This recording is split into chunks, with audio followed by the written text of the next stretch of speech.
Hello friends आपनालोक সকলোকে স্বাগতম জনাইছো মোৰ ৰূপহী চেনেলটোলৈ আজিও মই অন্য এটি ভিডিঅ' লৈ আপোনালোকৰ মাজলৈ আহিলো আৰু আজিৰ এই ভিডিঅ'টোত বিশেষ তেনেকুৱা একো নাই হলেও আপোনালোকৰ মাজলৈ অহা এটা অভ্যাসই হৈ গল আৰু সেই কাৰণে ভাবিলো আজিও মই আপোনালোকৰ মাজত এটা ভিডিঅ' দিও বুলি আৰু আপোনালোকে যদিহে মোৰ এই ভিডিঅ'টো চাই ভাল পায় লাইক কমেন্ট শেয়াৰ আৰু সাবস্ক্ৰাইব কৰিব তেতিয়া হলে আহক আজি মোৰ এই ভিডিঅ'টো চাও আৰু অন্য দিনাৰ দৰে মই পাকঘৰৰ পৰাই মোৰ এই ভিডিঅ'টো আৰম্ভ কৰিছো আৰু এতিয়া মই ভাতৰ চৰুটো পাতি ললো তাৰ পিছতে ভাবিলো আজি কচুলতিৰ দালি বনাও বুলি সেইভাবে কঠিয়ানি লৈ আহিলো কচুলতি বিচাৰি আৰু কচুলতি মানে কি হয় বহুত দিনৰ মত খাই ভাল পাওঁ মই এইবিলাক বস্তু আৰু কচুটো মোৰ প্ৰিয় বস্তু কচু খাই ভালেই পাওঁ যেনেকৈ নবনাওক তেনেকৈ খাই ভাল পাওঁ আৰু কি হয় এইবিলাক বস্তু আজিকালি ল'ৰা ছোৱালীবোৰে চিনিয়ে নাপায় সেই কাৰণে মানে হিহঁতক দেখাবৰ কাৰণে শিকাবৰ কাৰণে এই বস্তুবোৰ মানে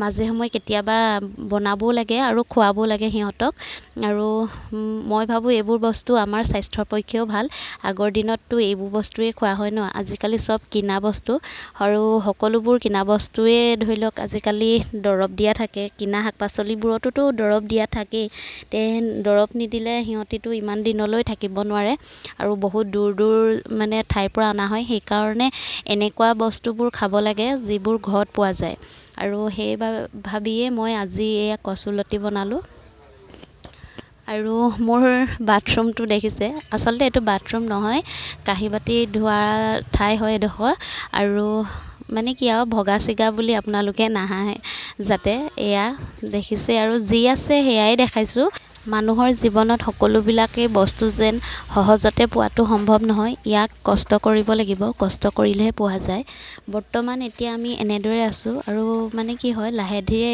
বনাম বুলি ভাবিছো সেইভাবে এতিয়া এনেদৰে থাকিবলগীয়া হৈছে আৰু কৰিম আৰু লাহে লাহে এতিয়া মোৰ এয়া কচুলতিখিনি গুচাই লৈছো আজি মানুহজনে বেপাৰীৰ পৰা এয়া মাছ লৈছিল আৰু মাছ মানে এইবোৰ পুঠি মাছ হয় মই প্ৰথমে কৈছো আপোনালোকক যে আজিৰ ভিডিঅ'টোত তেনেকুৱা বিশেষ একো নাই হলেও আপোনালোকৰ মাজলৈ ভিডিঅ'টো লৈ আহিছো আৰু এতিয়া মোৰ এয়া কচুলতি গুচাই আছো আৰু এই কচুলতিবোৰ গুচাওতে মানে কি হয় অলপ খজুৱাই হাতত মই মিঠাতেল অকমান ঘঁহি লৈছো নহলে কি হয় এইবোৰ মানে কি আনিয়ে সিধা গুচালে মানে কি তা অকনমান খজুৱাই হাতখন সেই কাৰণে অকনমান তেলো ঘঁহি লৈছো হাতত আৰু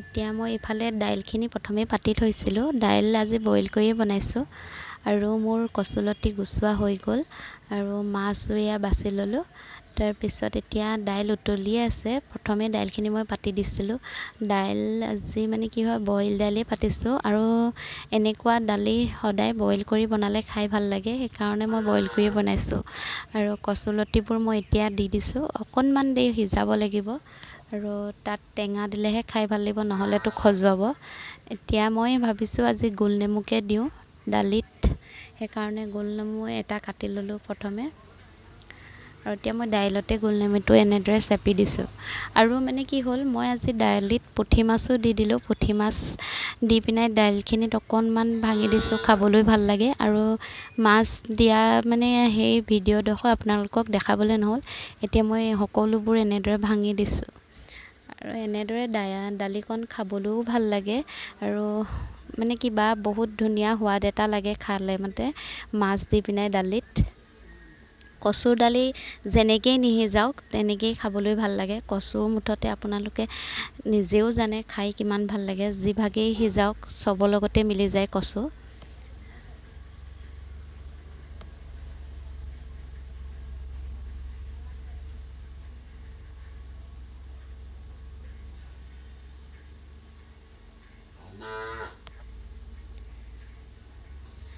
আৰু আজি ভাবিছো মাছো মই ফ্ৰাই নকৰো এনেদৰে মানে তাৱাখনতে খালীকে মানে গৰম কৰি দিছো ইয়াত মই তেল দিয়া নাই মাছ কেইজনী দেখিছে নিজে তেল ওলাইছে আৰু এনেদৰে ভাজি খাই মানে মাছ বনাই খাই ভাল লাগে আৰু এইফালে সাধাৰণকে ভাজি এখন বনালো সকলোবোৰ মিক্স কৰি আলু ভেন্দি আৰু ভাতকেৰেলা আছে মিক্স কৰি এনেদৰে ভাজি এখনি বনালো আৰু আজিৰ দুপৰীয়া সাজৰ বাবে মই এনেদৰে যোগাৰ কৰিলো এইখন মানে ভাজি এখন বনালোঁ মানে মিক্স কৰি বনাইছোঁ আৰু এনেদৰে কেতিয়াবা মিক্স কৰি খায়ো ভাল লাগে নহয় জানো। এতিয়া মোৰ এয়া ভাজিখনিও হৈ যাব। তাৰপিছতে বেছি দেৰি নালাগে বাৰু ভাজিখন বনাওঁতেও পটককৈ হৈ যায়। আৰু ভাবিলোঁ আজি কচুৰ পিটিকা বনাওঁ। কচু সেইকাৰণে এইবোৰ আহিনীয়া কচু আচলতে মই কুকাৰতে ভৰাই দিছিলোঁ, বইল কৰি বনাইছিলোঁ। আৰু কচুখিনি মই এতিয়া পিটিকা কৰিম। পিটিকা কৰিবৰ বাবে পিঁয়াজ আৰু জলকীয়াবোৰ কাটি ল'ম।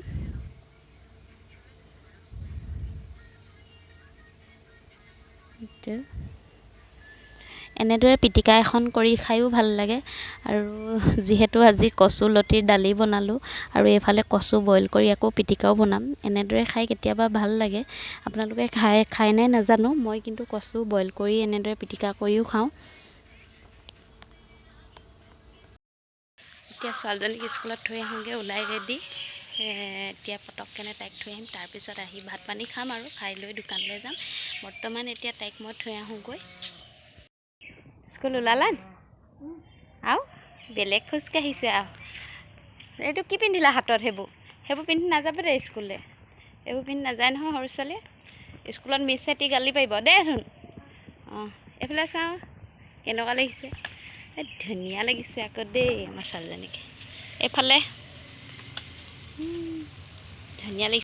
আৰু আজি দুপৰীয়া সাজৰ বাবে মই এনেদৰে সাধাৰণকৈ বনালোঁ।